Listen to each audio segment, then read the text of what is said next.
Je m'appelle Jimmy Asselin, je suis monteur d'acier dans le secteur de la construction. Je suis père de 2 enfants, la petite Maëlie, 5 ans, et le petit Eliam, 20 mois, qui lui est en attente d'un cœur à l'hôpital Sainte-Justine.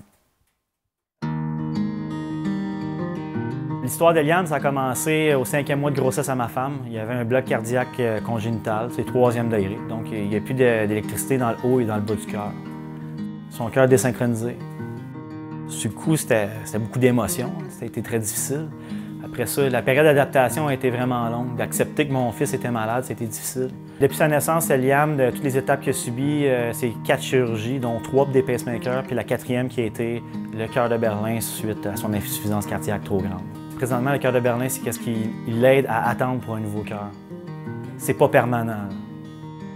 Puis de plus en plus qu'on avançait dans le processus, on s'est dit qu'il faut supporter Eliam, puis il faut être avec lui à 100 %, fait qu'il faut avoir une attitude positive, puis d'avancer là-dedans le plus possible. Mais toujours en ayant l'optique que Eliam va recevoir un nouveau cœur, pour avoir une nouvelle vie. J'ai découvert dans les métiers de l'acier vraiment des gens sympathiques puis de cœur.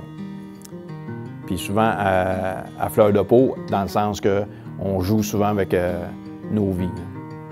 Dans nos métiers, il y a aussi une culture de père en fils. Puis c'est là aussi que ça crée une certaine proximité puis une certaine sensibilité face à certaines épreuves que nos confrères vivent. Là. Il y a des changements à faire au niveau du Québec pour le don d'organes.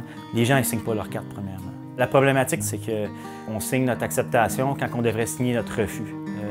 Il y a 90 % des gens au Québec qui sont en faveur du don d'organes, dont 10 % qui ne le sont pas. Au niveau de la politique, c'est pas intéressant, ça ne rapporte pas de vote, ça ne rapporte pas d'argent. C'est pas des choses qui vont venir chercher beaucoup de gens. Mais quand on le vit, tu te rends compte qu'il y a plus qu'un message là-dedans. Moi, Jimmy m'impressionne. C'est lui, sa femme, son petit garçon, de comment ils se battent. Il vit sa situation à lui, puis il a encore le courage, la force, la résilience d'essayer de trouver des solutions. Pas nécessairement juste pour lui, pour tous ceux qui peuvent vivre cette situation-là. Puis en discutant avec Jimmy, je cherchais une façon de l'aider. Eliam, là, il veut que ça change au Québec au niveau du don d'organes. Le cœur de Berlin, c'est un don. Mon fils vit sur un don. Donc, en pensant avec cette idéologie-là dans ma tête, je me suis dit, je pourrais ramasser des sous pour les enfants malades, puis leur payer une machine qui pourrait les aider à les maintenir en vie. En discutant avec Jimmy, il dit, bon, regarde, on pourrait essayer de faire un T-shirt. Tous les profits vont aller à la Fondation CHU Sainte-Justine. Le symbole du dessin qu'il y a sur le T-shirt, c'est une petite maison que la petite fille à Jimmy a dessinée, avec un cœur à l'intérieur. La symbolique de ça, c'est que la journée qu'il va avoir son cœur, il va pouvoir revenir à la maison. J'invite les travailleurs de la construction à acheter le chandail au nom d'Eliam pour supporter tous les enfants malades de l'hôpital Sainte-Justine. C'est une bonne cause. J'invite aussi les gens à signer leur carte d'assurance maladie. J'ai interpellé les gens de la construction justement pour me donner un support. Je crois que le rapport de force, c'est ça qui peut nous aider à aller de l'avant. On va faire une pétition en ligne pour relancer le débat du don d'organes au Québec.